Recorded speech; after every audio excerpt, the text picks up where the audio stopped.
از داوطلب آزمون وکالت میپرسم این منابعی که داری به من توی جلسه مشاوره میگی، این کتابا، اینا رو کی بهت معرفی کرده؟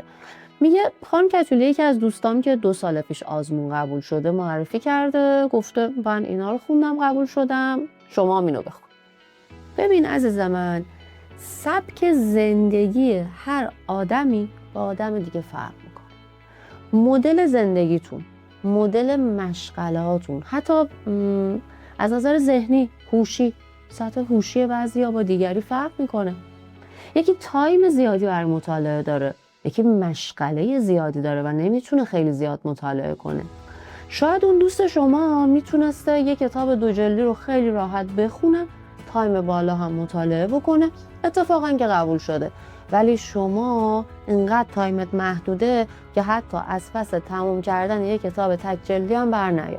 از طرفی اون دوستت شاید توی چند تا درس قوی بوده، ولی خب شما پایت از دانشگاه ضعیف بوده.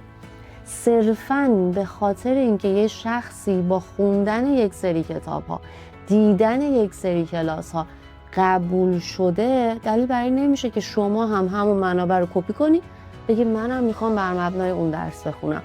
فراموش نکن گاهی خودت با این رفتار هزینه گزافی میکنی، پول زیادی بابت منابع میدی، اما در آخر با این منابع ارتباط نمیگیری و موفق هم نمیشی.